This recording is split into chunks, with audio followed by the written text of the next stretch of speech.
Bem-vindos ao The Debate. Hoje, o nosso foco recai sobre uma análise rigorosa e multiperspectiva a respeito das engrenagens daquele que, assim, já se consolida como um dos maiores escândalos da história recente do Brasil. O caso do Banco Master e a prisão do seu controlador, o Daniel Vorcaro, no âmbito da Operação Compliance Zero da Polícia Federal. Exatamente. E olha, as revelações que vieram à tona a partir da quebra do sigilo telemático do Vorcaro expuseram uma teia incrivelmente complexa. E não estamos falando apenas do mercado financeiro aqui, estamos falando de uma crise que atingiu os mais altos escalões da República. Com certeza. E é justamente sobre a natureza fundamental dessa crise que nós vamos nos debruçar hoje. O nosso desacordo central gira em torno da verdadeira essência e do maior perigo dessa organização. Do meu ponto de vista, este caso representa primordialmente um colapso catastrófico da regulação e da supervisão financeira do Estado. Foi uma falência sistêmica dos mecanismos de controle que permitiu que o crime, de fato, acontecesse. E eu já trago uma leitura fundamentalmente diferente dessa situação. Para mim, o núcleo da crise não é uma mera falha regulatória ou financeira. Trata-se da captura institucional e democrática da República por um novo modelo de crime organizado que utiliza o poder financeiro atrelado a táticas, assim, explícitas de milícia para se infiltrar nos três poderes. Certo. Para estruturar o nosso raciocínio, eu começo articulando por que eu entendo que este escândalo é, em sua raiz, uma fraude financeira monumental que simplesmente expôs a fragilidade do nosso sistema. Quando nós olhamos para a materialidade dos fatos, as evidências apontam para um esquema de pirâmide altamente sofisticado, mascarado de operação bancária legítima. Mascarado até um certo ponto, né? Porque as cifras envolvidas são um absurdo por si só. Completamente irreais. Para quem está nos acompanhando, vamos traduzir o que aconteceu. O Banco Master fez uma captação de recursos extremamente agressiva vendendo CDBs. Um CDB é basicamente você emprestando seu dinheiro para o banco investir e em troca ele te paga juros. O problema é que o Master prometia rentabilidades que simplesmente não existiam no mercado. O resultado direto dessa irresponsabilidade foi um rombo estimado em quase 40 bilhões de reais. E esse dinheiro não desapareceu no ar. Ele sangrou o Fundo Garantidor de Créditos, o FGC, que é a nossa rede de proteção nacional, sabe? Sem contar a ocultação de mais de 2,2 bilhões de reais apenas na conta do pai do Vorcaro. Perfeito. E qual foi o ponto crítico de falha? O verdadeiro tendão de Aquiles que permitiu que isso tomasse proporções sistêmicas. Foi o que a Polícia Federal chamou de núcleo de corrupção institucional. O Daniel Vorcaro cooptou diretamente servidores de altíssimo escalão do Banco Central. Estamos falando de figuras como o Paulo Sérgio Neves de Souza, o ex-diretor de fiscalização, e o Bellini Santana, ex-chefe do Departamento de Supervisão Bancária. Eles literalmente recebiam propina para olhar para o outro lado. Pior do que isso, veja bem, eles recebiam propina via contratos simulados de consultoria para revisar os próprios documentos que o Banco Master enviava ao Banco Central. Ou seja, o órgão fiscalizador estava revisando a própria fraude a serviço do fraudador. A autarquia que deveria proteger a economia popular foi financeiramente anestesiada. Para mim, o dano principal e irreparável aqui é a quebra de confiança no sistema financeiro nacional. Eu entendo perfeitamente o seu ponto, mas olha por esse ângulo. Focar apenas nas cifras financeiras, por mais estratosféricas que sejam esses 40 bilhões de reais, é subestimar a gravidade da ameaça que nós enfrentamos. O Banco Master não era apenas uma instituição insolvente. Ele não era um esquema de colarinho branco tradicional, sabe? Daqueles que a gente está acostumado a ver no noticiário econômico. Como você o classificaria, então? Ele funcionava como a fachada institucional para uma organização criminosa de altíssima periculosidade, que capturou o Estado pelo poder financeiro e principalmente pela coerção. A Transparência Internacional Brasil emitiu um alerta contundente sobre esse caso, afirmando que o crime organizado se infiltrou de forma inédita nas mais altas esferas da República, no Planalto, no Congresso Nacional e no Supremo Tribunal Federal. Mas a infiltração, nesse caso específico, se deu pelo dinheiro, não pela força. Aí é que eu discordo de você. O que sustenta a minha posição é a existência comprovada do que eles chamavam de A Turma. Era uma milícia privada liderada pelo Luiz Felipe Mourão, conhecido sugestivamente como Sicário, e pelo policial federal aposentado Marilson Roseno. Nós não estamos falando de executivos engravatados fraudando planilhas de Excel. Estamos falando de um grupo que hackeava sistemas restritos de inteligência global, como a Interpol e o FBI. Eles monitoravam desafetos de forma clandestina e planejavam atos de violência física. Você se refere aos episódios envolvendo a imprensa. Sim, mas não só isso. As ordens diretas do próprio Vórcaro para forjar um assalto com o único intuito de, nas palavras dele, quebrar os dentes do jornalista Lauro Jardim ilustram muito bem a natureza da operação. O núcleo dessa crise é a violência. É a ameaça direta à estrutura democrática e ao Estado de Direito, usando o banco apenas como um caixa eletrônico para financiar o terror. É um argumento de muito peso, mas me permita apresentar uma perspectiva um pouco diferente sobre essa cronologia. Essa operação criminosa, com toda a sua truculência e com essa milícia, ela só existiu e só conseguiu se perpetuar no tempo porque os guardiões do sistema financeiro falharam de maneira retumbante logo no início. Você diz que a falha regulatória foi o que deu oxigênio à milícia. Exatamente. Sem a omissão comprada do Banco Central, o Banco Master teria sido liquidado muito antes de a turma sequer ter recursos bilionários para operar sistemas de espionagem. Vamos observar de perto a engenharia dessa cooptação, porque ela revela o verdadeiro método do esquema. A empresa Varajo Consultoria foi a ferramenta utilizada para lavar o dinheiro que pagava as propinas aos servidores do Banco Central. Sabe qual foi a justificativa do contrato fictício que eles firmaram? O suposto estudo sobre jovens no mercado? Isso, um projeto de elaboração de estudo técnico relacionado à inserção de jovens no mercado financeiro. Eles usaram um tema social para mascarar os repasses de propina. Essa estrutura permitiu ao Vórcaro não apenas continuar operando seus CDBs tóxicos, mas algo muito pior. Ele antecipava as fiscalizações. Ele tinha acesso ao gabarito da prova antes dela acontecer. Perfeitamente. Quando o Paulo Sérgio, lá de dentro do BC, alertava ao Vórcaro sobre movimentações atípicas que a autarquia havia identificado e já sugeria as estratégias de resposta oficial do banco, ele estava garantindo a sobrevida financeira do esquema. O risco econômico sistêmico de se ter o órgão regulador no bolso de um banqueiro é o dano primordial aqui. A violência, por mais repugnante e mafiosa que seja, era um mecanismo de defesa, era um subproduto da tentativa de proteger o esquema financeiro, que é a espinha dorsal de todo o caso. Mas o fim último deles não era o lucro? O lucro financiava o poder e o poder se exercia pela força. A audácia de estruturar um núcleo focado em intimidação e obstrução da justiça demonstra um modus operandi que é intrinsecamente mafioso. Isso transcende, e muito, o crime financeiro. As mensagens extraídas do celular do Vórcaro não deixam margem para dupla interpretação. Quando ele manda dar um sacode em um chefe de cozinha apenas para assustar outra pessoa, ou quando ele fala sobre a ex-empregada tem que moer essa vagabunda, puxa o endereço de tudo, ele está exercendo o poder através do terror. São mensagens realmente assustadoras. E convenhamos, essa não é a linguagem de um banqueiro preocupado em esconder um balanço fraudulento do Banco Central. Essa é a linguagem de um chefe de facção. E nós não podemos esquecer o desfecho trágico e sombrio do sicário, o Luiz Felipe Mourão. Ele foi encontrado enforcado na cela da Polícia Federal, o que culminou na morte cerebral dele. Essa dinâmica letal e violenta, que foi atestada pelo próprio ministro do Supremo Tribunal Federal, eleva este caso a um patamar de ameaça à segurança nacional. É inegável que a brutalidade choca. O colapso regulatório que você mencionou é gravíssimo, eu concordo totalmente.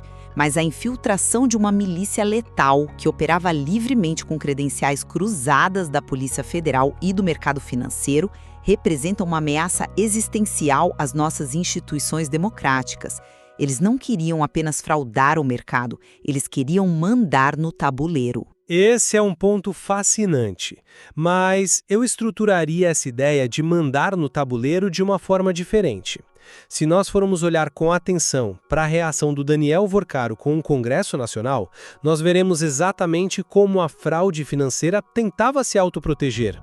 Não pela violência nas ruas ou quebrando dentes, mas pela manipulação legislativa. A cooptação do legislativo tinha um objetivo financeiro claríssimo. Ah, você está falando da emenda Master. Exatamente. As mensagens revelaram a proximidade íntima do banqueiro com líderes do Centrão, especialmente com o senador Ciro Nogueira, a quem o próprio Vorcaro chamava de grande amigo de vida. E qual foi o fruto dessa amizade institucional? A proposição da emenda Master, embutida na PEC 6523. Para explicar para quem nos ouve, essa PEC tratava da autonomia financeira do Banco Central. Sim. E no meio dessa discussão gigantesca sobre a autonomia do BC, de repente surge uma emenda sob medida. Essa emenda tentava aumentar o limite de cobertura do Fundo Garantidor de Créditos, que hoje é de R$ 250 mil por CPF, para R$ 1 milhão. Veja bem, não era um projeto de lei genérico focado no bem-estar do investidor. Era uma manobra cirúrgica e desenhada sob encomenda para sustentar artificialmente os CDBs de alto risco do próprio Banco Master. Eles sabiam que a conta ia chegar e queriam que o Estado pagasse. O objetivo era literalmente transferir o risco das operações completamente irresponsáveis do banco privado para o sistema de proteção de crédito nacional. Essa tentativa de legalizar a própria fraude através da caneta do legislativo mostra que o dano sistêmico era estrutural. Eles queriam comprometer a economia brasileira para cobrir o rombo que eles mesmos criaram. A evidência da emenda Master é irrefutável. E eu concordo plenamente com a materialidade dela e com a sua explicação.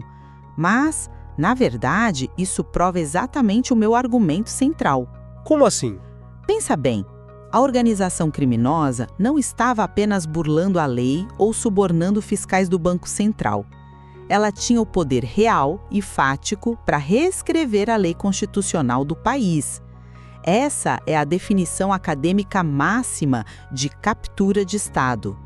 Quando o crime organizado consegue pautar emendas à Constituição Federal para salvar a própria pele, a falha deixou de ser puramente do mercado financeiro e passou a ser uma falência democrática.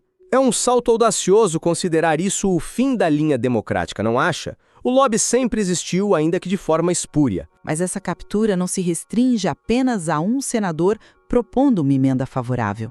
Vamos olhar para o outro lado do Congresso. A Comissão de Assuntos Econômicos do Senado, a CAE, presidida pelo Renan Calheiros. Lá, estão sendo investigadas as fortíssimas pressões feitas sobre o BRB, o Banco de Brasília, que é um banco público. O objetivo era fazer o BRB comprar as carteiras podres do Master, certo? Exato. Eles queriam que um banco estatal comprasse os ativos tóxicos do Banco Master para salvar o Vorcaro da insolvência. E segundo os indícios colhidos, o próprio diretor de fiscalização do Banco Central pressionou o Banco Público de Brasília para absorver esse prejuízo privado. O poder do Vorcaro não vinha apenas da fraude dos CDBs, vinha da sua capacidade de mobilizar as estruturas de poder do próprio Estado para trabalhar como funcionárias dele. Uma espécie de privatização do poder público. Esse ecumenismo político que o celular dele revelou, ele financiava campanhas de diversos espectros ideológicos, mantinha relações pessoais no Congresso, no Planalto. Isso demonstra um aparelhamento institucional que, insisto, vai muito além de uma falha na regulação bancária. É o Estado operando a serviço do crime. Eu compreendo perfeitamente a gravidade dessa movimentação institucional que você aponta. Mas nós precisamos manter a objetividade estrita das provas, especialmente quando entramos na seara mais delicada de todas, que é o Poder Judiciário. Nós sabemos que a narrativa de captura de Estado atinge o seu clímax nas acusações envolvendo o Supremo Tribunal Federal. Mas se olharmos com frieza, as evidências materiais contam uma história de resposta institucional e não de colapso. E eu acho esse um argumento interessante. Mas você já parou para considerar a paralisação deliberada das investigações e a promiscuidade contratual que ocorreu lá dentro? Porque os fatos mostram um cenário muito mais cinzento. Vamos aos fatos, então. Quando o caso finalmente chegou ao Supremo, o ministro Dias Toffoli assumiu a relatoria. O que ele fez imediatamente? Impôs sigilo absoluto e travou o avanço das investigações da Polícia Federal por mais de 2 meses. Ele designou peritos próprios do gabinete para analisar o material, uma manobra que, segundo a própria PF, atrasaria o processo em 20 semanas.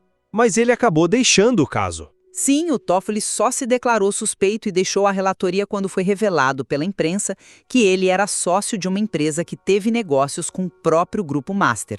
Isso já é um escândalo. E, além disso, nós temos aquele contrato estarrecedor. O contrato de consultoria jurídica. Um contrato de 129 milhões de reais, ou 130 milhões segundo as oitivas da comissão do Senado. Um contrato firmado entre o Banco Master e o escritório de advocacia de Viviane Barsi de Moraes, que vem a ser a esposa do ministro Alexandre de Moraes. O contrato previa a emissão de 36 pareceres sobre temas diversos. E qual é a sua leitura direta sobre isso? A de que isso levanta questões gravíssimas e incontornáveis sobre a promiscuidade entre o capital de origem ilícita e as famílias dos magistrados da mais alta corte do país. O próprio Vorcário enviava mensagens detalhando encontros com o ministro em Campos do Jordão, discutindo agendas. Esse nível de acesso, atrelado a honorários que são completamente incompatíveis com a prática normal do mercado jurídico para 36 pareceres, tudo isso sugere que a balança da justiça estava sendo pesada e desequilibrada pelo poder financeiro do Master. Aí é que eu não me convenço por essa linha de raciocínio. A análise fria do desfecho de toda essa história mostra que as instituições, no fim das contas, reagiram. Elas funcionaram para estancar o crime financeiro, que era a raiz do problema. Reagiram, mas a que custo? E depois de quanto tempo? Vamos olhar para a resposta, em primeiro lugar sobre o contrato. O próprio ministro Alexandre de Moraes negou taxativamente qualquer relação ilícita ou qualquer intervenção a favor de Daniel Vorcaro. E a nota oficial do escritório de sua esposa esclareceu de forma minuciosa que eles nunca atuaram em nenhuma causa do Banco Master no âmbito do STF. Eles detalharam as reuniões e todo o corpo de dezenas de advogados que foi envolvido na elaboração dessa consultoria. Ainda assim, os valores são um ponto fora da curva, não acha? Podem ser debatidos no âmbito da ética de mercado, mas o mais importante juridicamente é o que aconteceu depois, quando o ministro André Mendonça assumiu a relatoria do caso, substituindo o Toffoli. A resposta institucional foi rápida, firme e cirúrgica. De fato, as prisões aconteceram. O ministro Mendonça decretou as prisões preventivas de Vorcaro, do cunhado dele, Fabiano Zettel, do operador sicário do ex-policial Marilson. Além disso, determinou o afastamento imediato e impôs uso de tornozeleiras eletrônicas aos servidores corruptos do Banco Central. E um detalhe fundamental: na sua decisão, Mendonça citou nominalmente a dinâmica violenta do grupo e o risco bilionário ao sistema financeiro nacional. Mas a decisão judicial não devolve os bilhões perdidos. Não, mas protege os próximos. O fato de o Banco Master ter sido liquidado extrajudicialmente pelo Banco Central, contrariando frontalmente todos os interesses e o lobby pesado de Vorcaro em Brasília para tentar reverter a decisão, isso prova que os mecanismos de defesa do Estado operaram. A sangria que ameaçava arrastar o mercado financeiro inteiro para um precipício foi estancada pela atuação firme do Judiciário, em perfeita sintonia com o trabalho investigativo da Polícia Federal. As instituições venceram. Eu concordo que é inegável que a atuação do ministro André Mendonça e o trabalho de campo da Polícia Federal foram exemplares nessa terceira fase da operação. Mas o fato de o Estado ter conseguido, aos 45 do segundo tempo, fechar a porta com um cadeado, não apaga o fato de que a casa já estava invadida e ocupada há anos. Você acha que o sistema agiu tarde demais? Muito tarde. O que me preocupa profundamente e que reforça o meu argumento sobre a captura institucional é que o Vorcaro operava com a certeza absoluta da impunidade. E essa certeza era totalmente baseada nas suas conexões reais. A facilidade assustadora com que ele circulava nos bastidores dos três poderes, basta lembrarmos do chamado Projeto DV. Aquele em que eles contratavam influenciadores digitais. Exatamente. Eles pagavam fortunas para influenciadores atacarem publicamente a reputação do Banco Central sempre que o Tribunal de Contas da União ameaçava desfazer a liquidação de ativos que os favorecia. Tudo isso mostra que as nossas barreiras institucionais são feitas de papel quando são confrontadas com dezenas de bilhões de reais aliados à falta total de escrúpulos. É um teste de estresse severo para a democracia, sem dúvida. A liquidação do Banco Master foi, como os próprios especialistas ouvidos no Senado já apontaram, extremamente tardia. O mercado financeiro inteiro já sabia da insolvência crônica do banco. Os analistas independentes já alertavam. Mas a ação do Estado foi paralisada propositalmente pelas engrenagens de corrupção que o banqueiro havia lubrificado com propina. O sistema não funcionou de forma preventiva, como deveria ser a regulação. Ele reagiu quase pós-mortem, depois que 40 bilhões de reais já estavam irremediavelmente comprometidos e quando jornalistas já estavam sendo caçados nas sombras por milicianos. Chegando agora ao fechamento da nossa análise de hoje, eu reitero a minha síntese principal. O caso do Banco Master deve ser lido e estudado primordialmente como uma grave e urgente lição sobre a necessidade de blindar tecnicamente as nossas agências reguladoras. Você mantém o foco no escritório e não na rua. Sim, porque o que permitiu que esse castelo de cartas crescesse e acumulasse bilhões não foi a violência bruta nas ruas. Foi a corrupção sofisticada nos escritórios no ar-condicionado do Banco Central.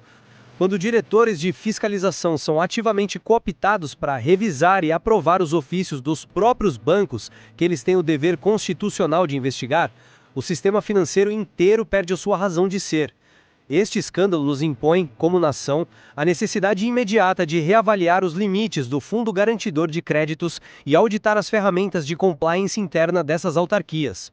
A lição econômica desse episódio é brutal, e é o risco sistêmico gerado pelas fraudes colossais na emissão de CDBs que deve, obrigatoriamente, pautar as reformas regulatórias brasileiras da próxima década. E da minha parte, eu concluo reafirmando que a verdadeira lição não está nos números, mas nas estruturas.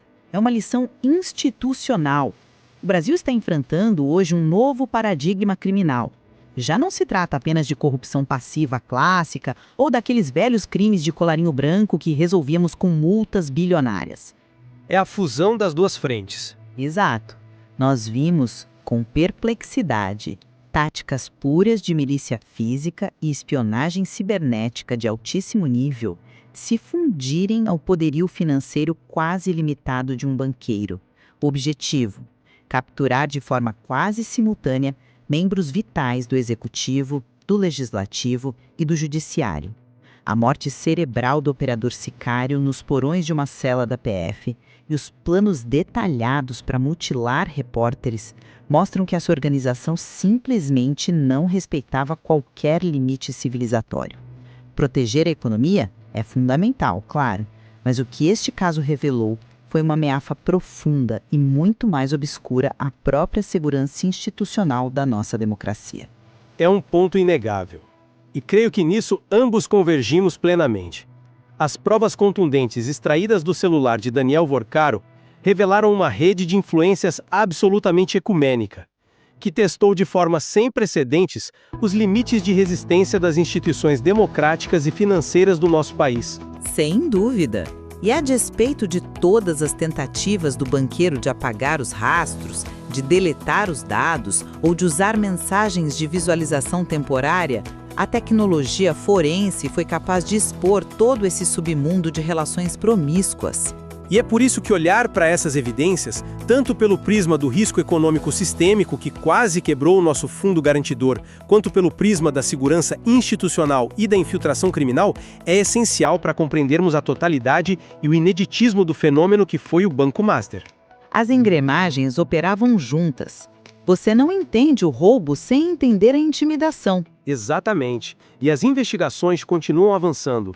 A Polícia Federal segue analisando incessantemente os terabytes de dados extraídos dos aparelhos apreendidos, O Tribunal de Contas da União apura em paralelo os desdobramentos financeiros e o rombo aos cofres públicos, e a Comissão de Assuntos Econômicos do Senado promete manter a pressão política para não deixar o caso esfriar no esquecimento coletivo.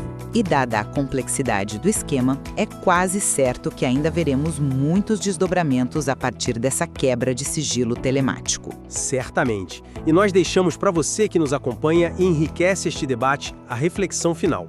Qual aspecto dessa crise monumental representa, de fato, a maior ameaça a longo prazo para o nosso país? A vulnerabilidade do nosso sistema financeiro ou a permeabilidade das nossas instituições democráticas ao crime organizado? Muito obrigado pela companhia neste aprofundamento de hoje e até a próxima.